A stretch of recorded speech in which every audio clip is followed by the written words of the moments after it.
Halo Sobat Kimia, bertemu kembali dengan Mas Han. Pada kesempatan kali ini Mas Han akan membahas tuntas soal-soal kimia di SIMAK UI tahun 2018. Nah, bagi kalian yang penasaran akan pembahasan soal-soal kimia di SIMAK UI tahun 2018, yuk simak videonya dari awal sampai akhir.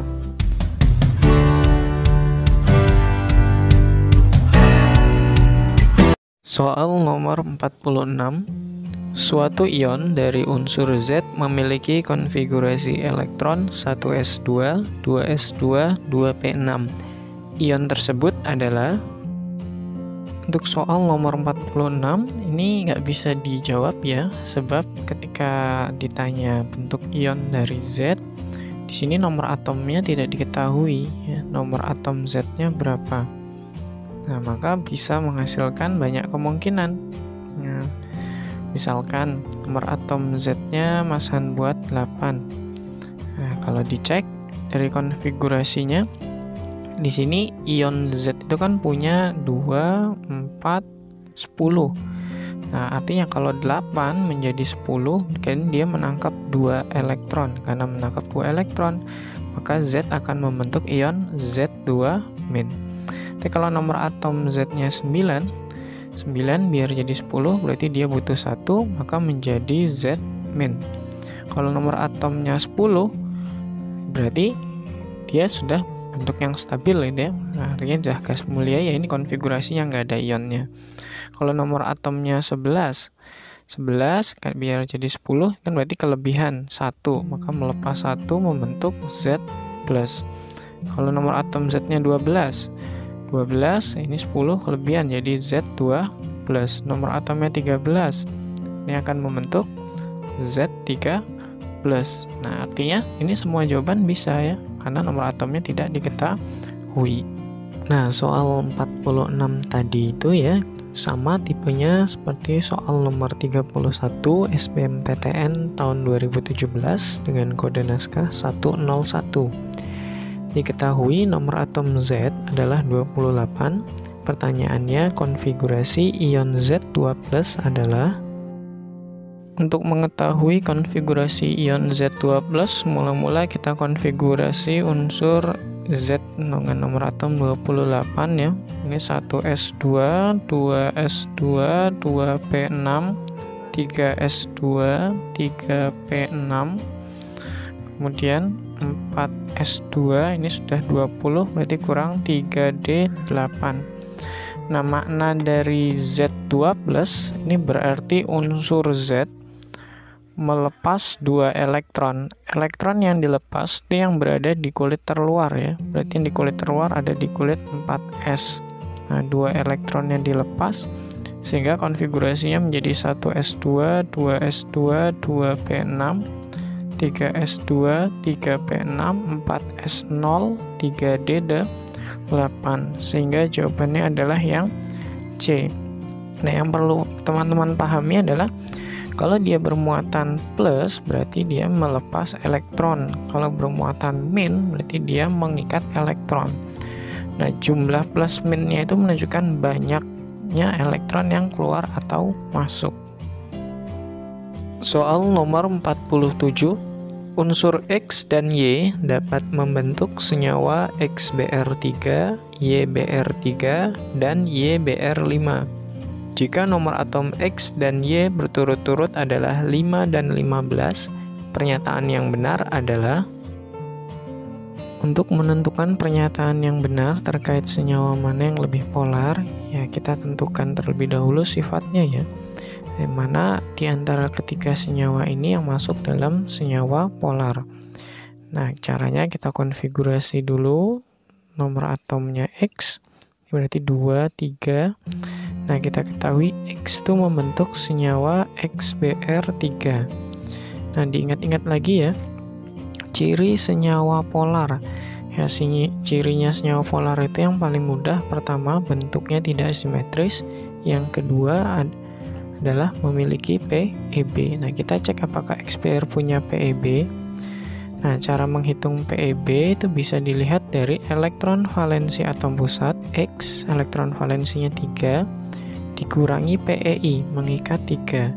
3 kurangi 3, 0 ya. Nanti jangan lupa dibagi 2. Nah, itu. Maka XBR3 tidak memiliki PEB, sifatnya non-polar. Nah, selanjutnya kita cek untuk yang Y. Nomor atomnya Y diketahui 15, kalau dikonfigurasi 285. Di sini Y membentuk 2 senyawa ya. Yang pertama YBR3. Nah, sama kita tentukan PEB-nya kira-kira ada atau enggak ya. PEB, nah tadi cara ngitungnya elektron valensi ini 5 dikurangi PEI-nya 3 dibagi 2, berarti 2/2 1. Ada PEB, berarti YBR3 bersifat polar. Nah, yang terakhir kita cek untuk YBR5 ya.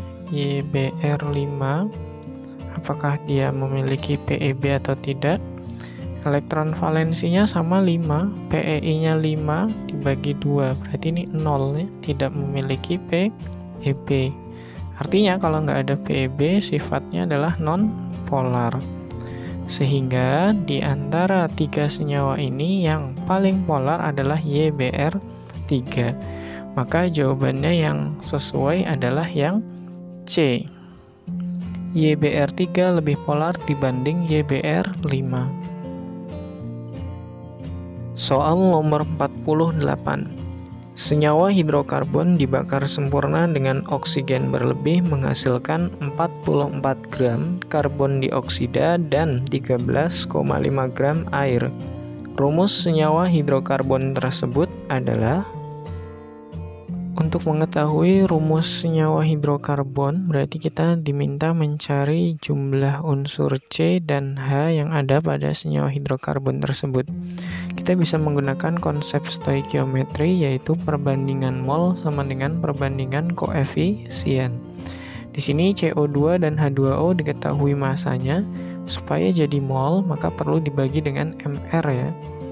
Nah, MR-nya CO2 diperoleh dari ARC 12, O16 kali 2, 32. 32 tambah 12, 44. Sedangkan H2O, MR-nya 18. Nah, kalau dihitung berarti mol dari CO2 1 mol banding 13,5 dibagi 18 itu 3/4 ya, 0,75 mol. Nah, ini dibuat perbandingan bilangan bulat sederhana, ini masing-masing dikalikan 4 nih. Maka perbandingannya adalah 4/3. Nah, tadi ya konsepnya perbandingan mol sama dengan perbandingan koefisien. Maka 4 ini naik menjadi koefisiennya CO2, 3 naik menjadi koefisiennya H2O. Nah, jumlah unsur di kiri dan di kanan itu harus sama. Di kiri C-nya ada sebanyak X, di kanan C-nya ada sebanyak 4, maka X-nya sama dengan 4. Kemudian di kiri hanya ada Y, di kanan hanya ada 3 kali 2, 6. Nah, berarti C4H6. Jawabannya adalah yang B. Mudah ya, ini untuk soal nomor 48. Soal nomor 49. Suatu reaksi pengendapan terjadi dengan mereaksikan 100 ml PbNO3 2 kali 0,2 molar dengan 50 ml Ki yang menghasilkan endapan PbI2 sebanyak 10 mmol berdasarkan reaksi berikut. PbNO3 2 kali ditambah 2 Ki menghasilkan PbI2 ditambah 2 KNO3. Konsentrasi larutan Ki yang diperlukan adalah. Untuk mengetahui konsentrasi dari Ki, maka mula-mula kita harus cari tahu dulu molnya ya. Menggunakan konsep yang sama seperti di nomor 48, perbandingan mol sama dengan perbandingan koefisien. Nah, di sini karena diketahui mol dari produk, maka dibandingkannya dengan mol produk ya. Kenapa nggak dengan molnya PbNO3 2 kali? Nah, sebab di sini kita nggak tahu PbNO3 2 kali itu bersisa atau pas bereaksi ya, istilahnya reaksi pembatas atau bukan. Maka untuk amannya gunakan ini. Nah, sehingga nanti molnya Ki ya dibanding dengan molnya PbI2 sama dengan koefisiennya KI dibanding dengan koefisiennya PbI2.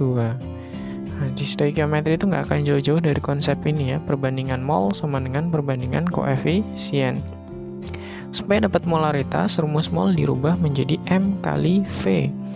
M-nya ditanya molaritasnya KI, dikali volumenya diketahui ya 50 ml, sama dengan koefisien KI ini diketahui sudah 2 banding PbI2-nya 1 koefisien, ini pindah ruas, dikali 10 ml.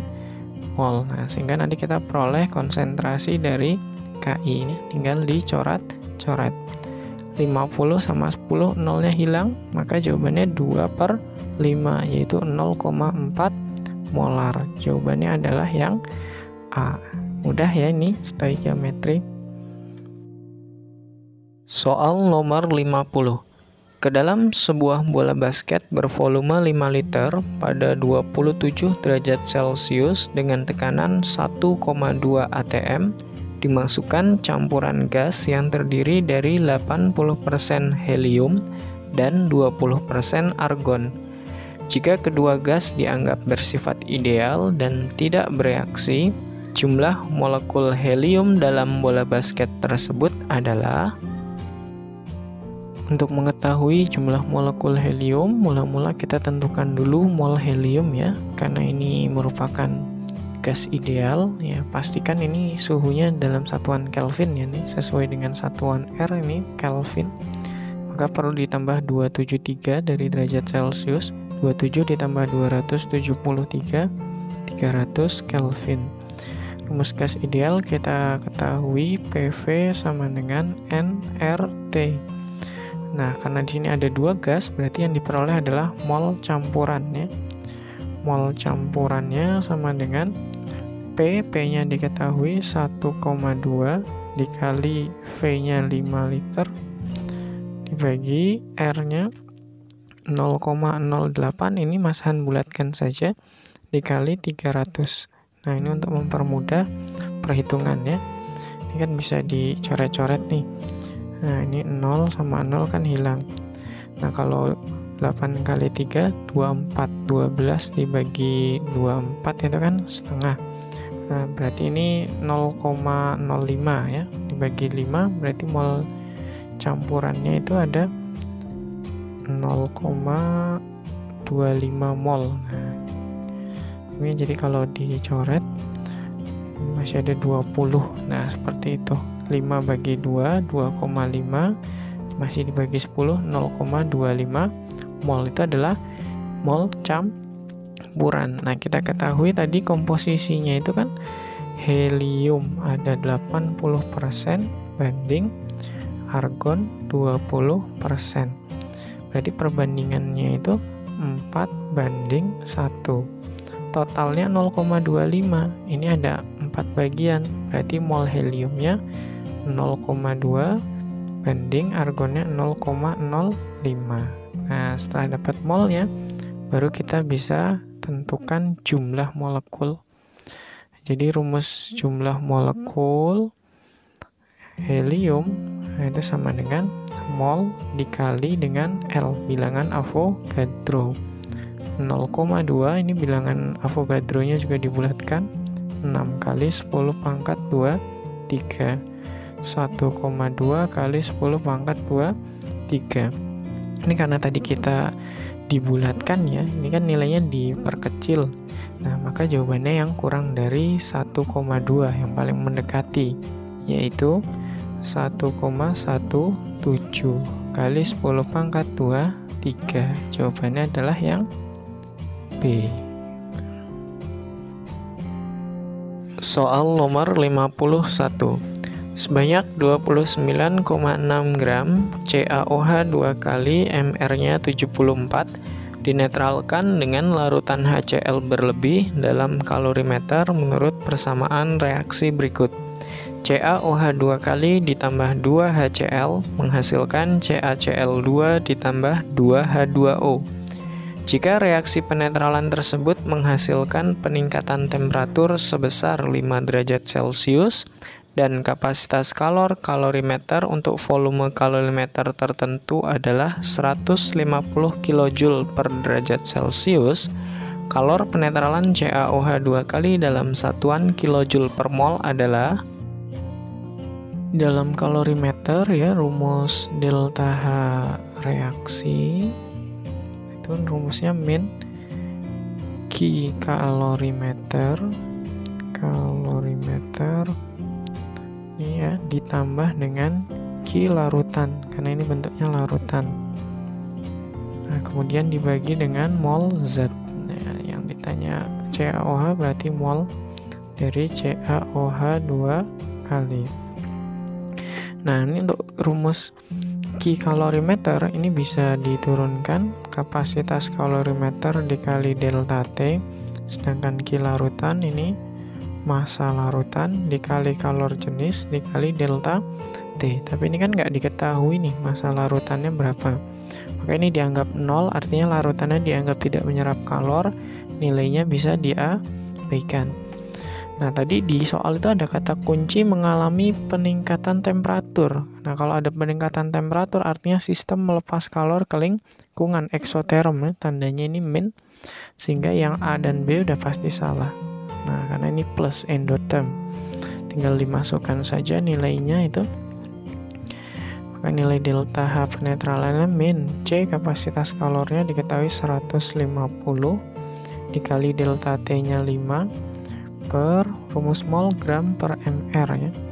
Ini 29,6 dibagi, ini berarti bisa ditaruh ke atas, mr-nya 74. Nah, ini bisa kita buat coret-coret ya. 74 dengan 296. Kalau 296 dengan 74 tuh 4 kali. Ini berarti 4/10. Nah, ini 15 kalau dikali 5 75 dibagi 4. Kalau 72 dibagi 4 itu sekitar 18 ya. Berarti 18 dikali 10 180 kali 10 lagi 1800. Maka jawabannya adalah yang E, min 1875 kJ per mol.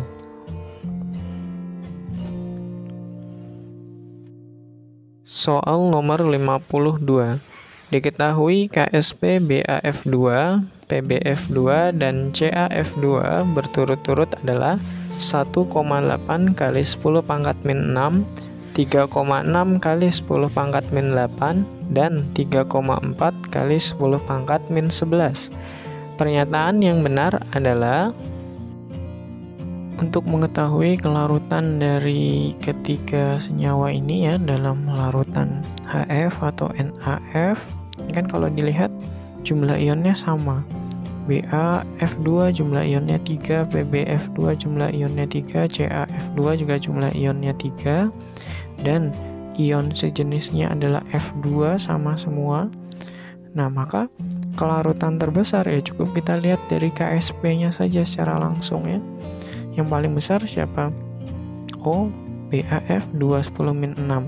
Berarti kelarutan BaF2 itu yang paling besar. Lebih besar daripada kelarutan PbF2, lebih besar daripada kelarutan CaF2. Nah, sehingga jawabannya yang tepat adalah yang E, ya, bahwa dalam larutan HF 0,1 M, kelarutan BaF2 lebih besar daripada PbF2. Masa nanti kalau jumlah ionnya beda gimana? Nah, kalau jumlah ionnya beda maka perlu dihitung 1/1. Nanti bisa ngelihat video Mas Han tentang KSP ya. Nah, di pojok kanan atas ini akan Mas Han berikan linknya. Kalian bisa pelajari lebih detail di video itu. Soal nomor 53. Reaksi eliminasi 2-kloropentana menghasilkan produk berupa senyawa. Untuk mengetahui hasil reaksi eliminasi dari 2-kloropentana, mula-mula kita buat dulu rumus kimianya ya.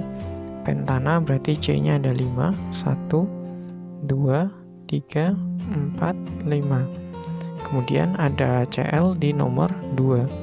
Nomor 2 ini ada Cl. Kemudian dilengkapi C itu tangannya 4, ini baru ada 1, berarti kurang 3. Nah, ini 3 berarti kurang 1. Ini 2 berarti kurang 2. Kurang 2. Ini kurang 3. Nah, dalam reaksi eliminasi, atom selain C dan H itu pasti akan keluar ya. Namanya eliminasi itu akan melepas unsur. Nah, ini akan keluar. Tapi nggak bisa hanya satu unsur yang keluar ya. Dia harus didampingi dengan atom H. Bisa dari C sebelah kiri atau C sebelah kanannya. Nah, yang mana yang diambil, yang kiri atau yang kanan? Di sini berlaku aturannya side safe. Ya, cara mudahnya sih yang miskin tambah miskin. Nah, kita lihat hanya lebih sedikit yang mana, yang kiri atau yang kanan. Yang kiri ada 3, yang kanan ada 2. Oh, berarti lebih sedikit yang kiri. Nah, ini satu hanya dikeluarkan. Nah, nanti sisanya akan membentuk produk ini. Berarti ini utuh ya, CH3. Ini CH. Nah, karena Cl dan H-nya hilang, ini akan menjadi ikatan terangkap 2. Ini CH, CH2, CH3 ditambah HCl. Nah, produknya ini adalah 2 pentena. Nah, nanti kebalikan dari reaksi eliminasi, untuk reaksi adisi itu berlaku aturan Markovnikov ya. Yang kaya semakin kaya. Ini kalau dari rangkap menjadi tunggal ya, adisi. Kalau eliminasi dari ikatan tunggal menjadi ikatan rangkap menggunakan aturannya side safe. Sehingga jawabannya adalah yang B. Soal nomor 54. Terdapat 2 buah reaksi sebagai berikut. Reaksi 1 A menjadi produk, reaksi 2 B menjadi produk. Apabila dalam reaksi 1 konsentrasi A dinaikkan 2 kali lipat, reaksi akan berlangsung 2 kali lebih cepat. Dalam reaksi 2, jika konsentrasi B dinaikkan 2 kali lipat, laju reaksi menjadi 2 kali lebih cepat dari laju awalnya. Jika reaksi dilakukan dengan konsentrasi A sama dengan setengah B, maka untuk mengetahui hubungan laju reaksi antara reaksi yang pertama dan kedua, mula-mula kita tentukan dulu order reaksi dari reaksi 1 dan 2 ya. Nah, dari data itu kan tadi katanya jika reaksi konsentrasi A dinaikkan 2 kali lipat, laju reaksinya menjadi 2 kali lipat. Begitu juga dengan B. Jika konsentrasi B dinaikkan 2 kali lipat, laju reaksinya menjadi 2 kali lipat. Sebetulnya ini di logika saja sudah bisa ya, ini seimbang antara A dengan B. Artinya jika nanti konsentrasi A dibuat setengah B, ya otomatis lajunya A akan setengah kali lebih lambat daripada lajunya B. Nah, kita buktikan saja. Ya, kita cari dulu order reaksi atau pangkat reaksinya A dan B. Kita misalkan X dan Y. Dibandingkan 2 banding 1, 2 pangkat X. 2 banding 1, 2. Jadi 2 pangkat X sama dengan 2, X-nya sama dengan 1. Artinya untuk B juga sama ini. 2 banding 1, ini 2 pangkat Y sama dengan lajunya 2 banding 1, 2. 2 pangkat Y sama dengan 2, Y-nya sama dengan 1. Nah, order reaksinya udah terlihat sama ya antara A dan B. Kita bandingkan saja. V1 banding V2 sama dengan K konsentrasi A pangkat 1 karena order 1 banding ini sama K dikali konsentrasi B pangkat Y1. K itu konstanta, bisa dicoret. Nah, kemudian kita masukkan nilainya ya. V1 sama dengan A. A-nya dibuat setengah konsentrasi B banding konsentrasi B, ini pindah ruas, dikali laju yang kedua. Ini bisa dicoret. Maka jawabannya V1 sama dengan setengah kali dari V2. Jawabannya adalah yang D. Soal nomor 55. Perhatikan persamaan reaksi berikut. N2O4 menjadi 2NO2. Delta H-nya sama dengan min 58 kJ. Berdasarkan asas Le Chatelier, manakah pernyataan yang benar? Nah, ada 3 konsep ya berdasarkan asas Le-Chatelier berkaitan dengan pergeseran kesetimbangan. Yang pertama ada tentang faktor konsentrasi. Di sini Mas Han bisa buat cara mudahnya, ingat-ingatnya adalah Bahuan Rangri. Nah, arti dari Bahuan itu ditambah bergeser ke lawan, kalau Rangri dikurangi bergeser ke diri sendiri. Nah, jadi kalau ditambah N2O4, posisi N2O4 kan ada di kiri, maka akan bergeser ke lawan, bergeser ke sebelah kanan, sehingga jawabannya adalah yang B. Nah, gitu. Tapi kalau NO2 dikurangi, kalau dikurangi bergesernya ke diri sendiri. Jadi kalau NO2 dikurangi bergesernya ke sebelah kanan. Atau kalau N2O4 yang dikurangi bergesernya ke sebelah kiri. Nah, selain faktor konsentrasi, ada juga yang kedua itu volume dan tekanan. Ini sepaket ya, 2 faktor. Nah, intinya nanti antara volume dan tekanan itu berbanding terbalik. Vocil sama dengan tesar.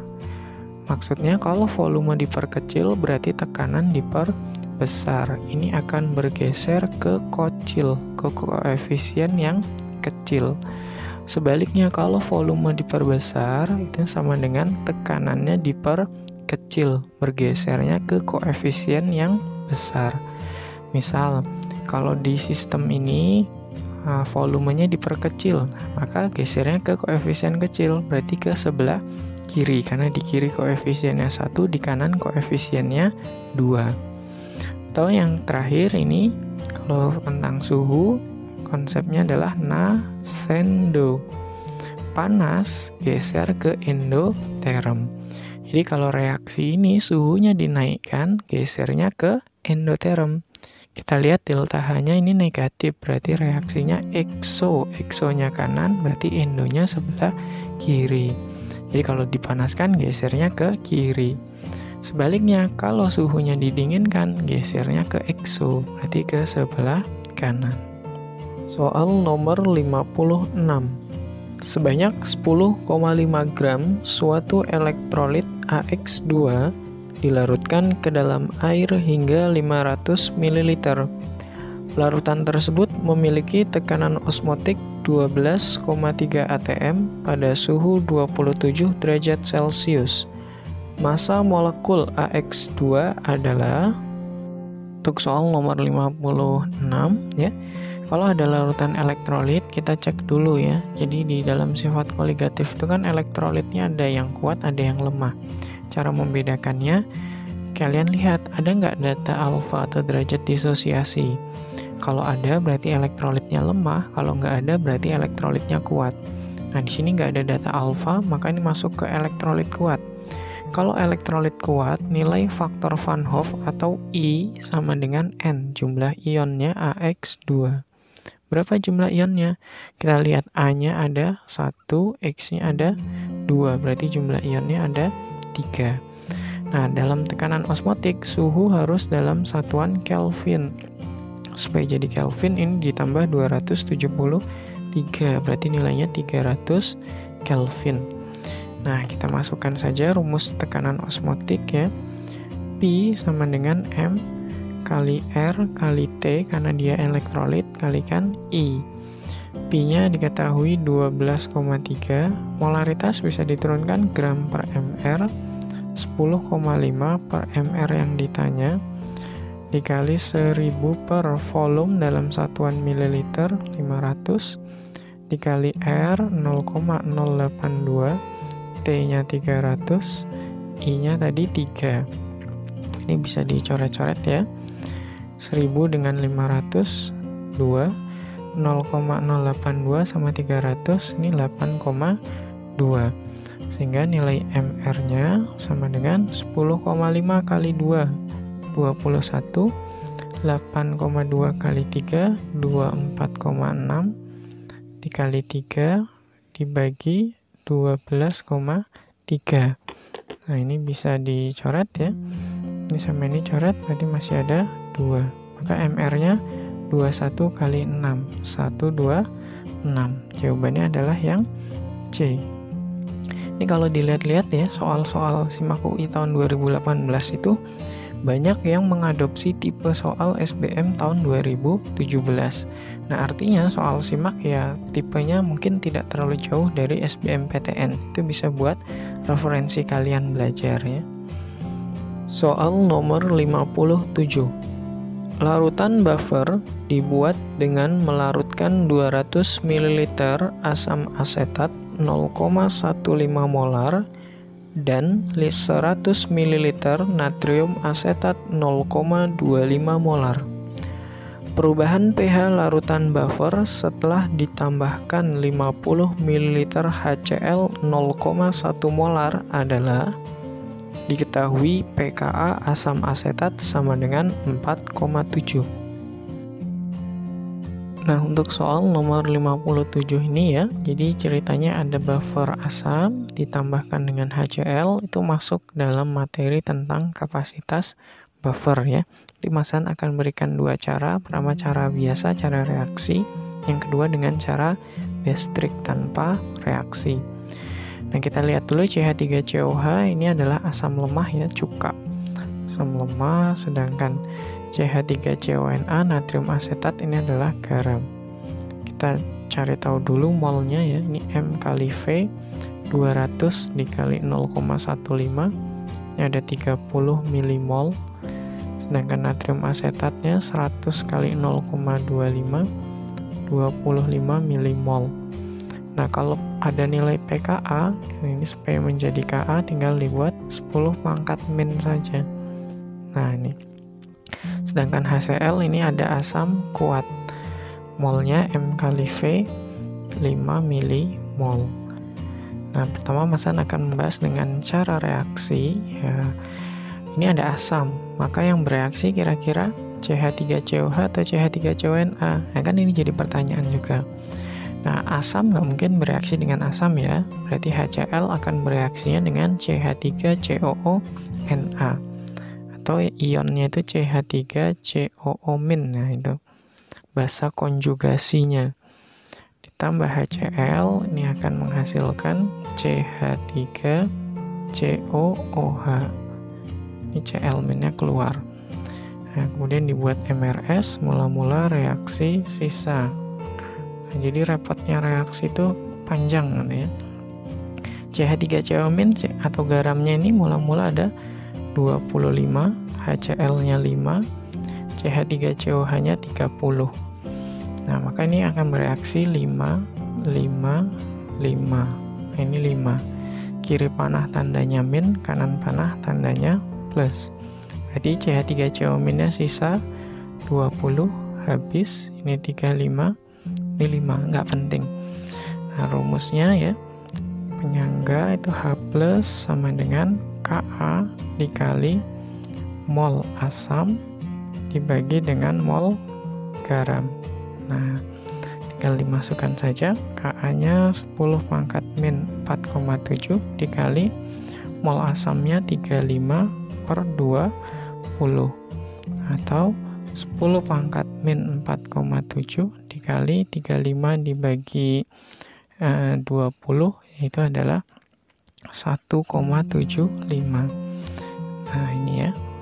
Maka nilai pH-nya sama dengan 4,7 min log 1,75.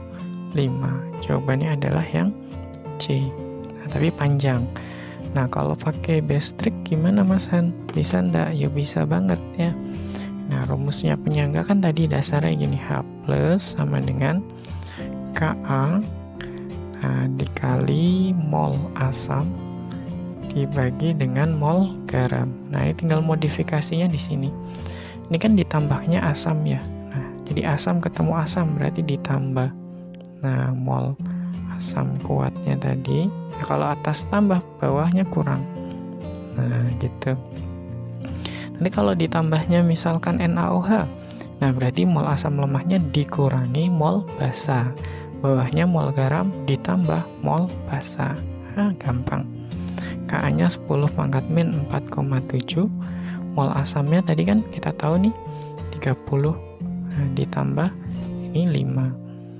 Per mol garamnya 25 dikurangi 5. Berarti 35 per 20 sama. Nah, nilainya 1,75 kali 10 pangkat min 4,7. Maka pH-nya 4,7 min log 1,75. Nah, lebih mudah ya ini. Soal nomor 58. Dari reaksi-reaksi berikut yang merupakan reaksi disproporsionasi atau autoredoks adalah, untuk mengetahui yang termasuk reaksi disproporsionasi, berarti kita harus tahu dulu arti dari reaksi disproporsionasi ya. Nah, artinya adalah satu zat itu mengalami reduksi dan oksidasi secara bersamaan. Nah, jadi zatnya sama, satu ya. Dia yang satu mengalami reduksi, satunya oksidasi. Coba kita cek yang nomor 1. Biloxnya O-2 kali 2 min 4. Berarti N-nya supaya jadi 0 plus 4. Abaikan koefisien ya. Nah, sedangkan di sini H plus 1 O-2 kali 2 min 4. Supaya jadi 0 berarti N-nya plus 3.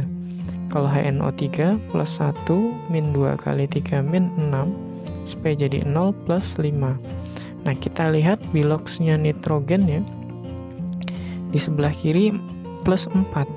Kemudian menjadi HNO2 ya, ini naik plus 3. Plus 4 jadi plus 3 turun reduksi ya. Sedangkan plus 4 menjadi HNO3 ini plus 5, biloxnya naik, berarti oksidasi. Nah, artinya NO2 itu mengalami reduksi dan oksidasi, maka disebut disproporsionasi. Kalau satu benar, 3 pasti benar. Nah, kalau nomor 2, ya ini di kanannya hanya ada satu zat, nggak mungkin mengalami disproporsionasi. Ini malah 2 zat menjadi satu zat. Nah, kalau ini namanya reaksi kebalikan dari disproporsionasi, yaitu konproporsionasi. Nah, kalau ini 2 zat menghasilkan satu zat. Nah, jadi reduktor dan oksidatornya menghasilkan zat yang sama. Nah, kalau 2-nya salah, 4-nya pasti salah. Maka jawabannya adalah yang B, 1 dan 3. Soal nomor 59. Sebuah sel galvani tersusun dari elektroda grafit yang dicelupkan dalam larutan KMnO4 dalam suasana asam dan elektroda Zn yang dicelupkan dalam larutan ZnNO3 2 kali. Jika sel tersebut dioperasikan, pernyataan yang benar adalah, dilihat dari data E0-nya ya, ini E0-nya Zn2+ itu lebih kecil, Zn2+ lebih kecil daripada E0-nya MnO4-. Nah, dari sini kita bisa menarik kesimpulan bahwa Zn itu nanti akan teroksidasi di anoda. Nah, kebalikannya MnO4- ini akan tereduksi di katoda. Nah, kita buat reaksinya ya. Di anoda tadi Zn teroksidasi menjadi Zn2+. Nah, ini plus 2 berarti dia melibatkan 2 elektron. Di katoda MnO4- akan tereduksi menjadi Mn2+. Nah, ini kondisinya asam ya, kita setarakan reaksinya menggunakan cara setengah reaksi penyetaraan reaksi redoks. Di kiri O-nya 4, di kanan nggak ada, supaya setara, ditambah 4H2O. Nah, di sini ada 8H, maka di sebelah kiri ditambah 8H+ supaya setara. Muatannya di kanan plus 2, di kiri -1 tambah 8 plus 7, supaya sama-sama plus 2, maka ditambah 5 elektron. Nah, dari reaksi ini kita bisa menarik kesimpulan ya. Yang pertama, pernyataannya pH larutan ZnNO3 bertambah. Padahal di reaksi anoda ini nggak melibatkan H+ atau OH-, berarti pH-nya tetap. pH tetap. Maka pernyataan 1 salah. Kalau 1 salah, 3 juga pasti salah. Yang kedua, pH larutan KMnO4 berkurang. KMnO4 mengikat H+.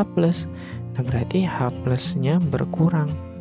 Kalau H+-nya berkurang, berarti kan asamnya berkurang. Semakin basa, pH-nya naik, bukan berkurang. Berarti yang nomor 2 juga salah dong ya. Nah, yang keempat mau nggak mau benar, karena nggak ada jawaban salah semua. Yang keempat di situ, konsentrasi ion Zn2+ bertambah. Betul ya. Di reaksi anoda, di kanan panah dihasilkan Zn2+, maka ion Zn2+-nya bertambah banyak. Sehingga karena 4 saja yang benar, jawabannya adalah D. Soal nomor 60. Eugenol merupakan senyawa organik yang banyak terdapat pada minyak cengkeh. Berdasarkan strukturnya, eugenol memiliki gugus fungsi. Nah, untuk mengetahui gugus fungsi yang ada pada senyawa eugenol ya, kita harus tahu dulu nih keempat opsi yang ada di soal nomor 60 itu gugus fungsinya seperti apa saja. Asam karboksilat itu gugus fungsinya COOH. Hidroksil itu OH ya, alkohol. Aldehida ini COH, sedangkan eter O. Nah, kita cross check. Asam karboksilat COOH ada enggak? Oh, enggak ada. Berarti 1 salah. Kalau 1 salah, 3 juga pasti salah. Kemudian yang kedua hidroksil OH. Lah ini ada ya. 2 benar, berarti 4 juga pasti benar. Eter. Nah, ini eter. Nah, diapit alkil yang nanti ini C, ini juga ada C. Sehingga karena 2 dan 4, jawabannya adalah yang C. Mudah ya ini. Nah, jadi kalian gak usah terlalu grogi melihat rumus senyawa eugenolnya ya. Fokus saja pada opsi 4 gugus fungsi yang ada di soal. Nanti tinggal dipas-paskan mana yang sesuai. Seperti itu. Nah, itu tadi pembahasan soal-soal SIMAK UI tahun 2018. Kalau kalian ada kesulitan, silahkan komen di kolom komentar. Jika kalian menyukai video Mas Han kali ini, silahkan di like, subscribe, dan share ke teman-teman yang lain. Terima kasih.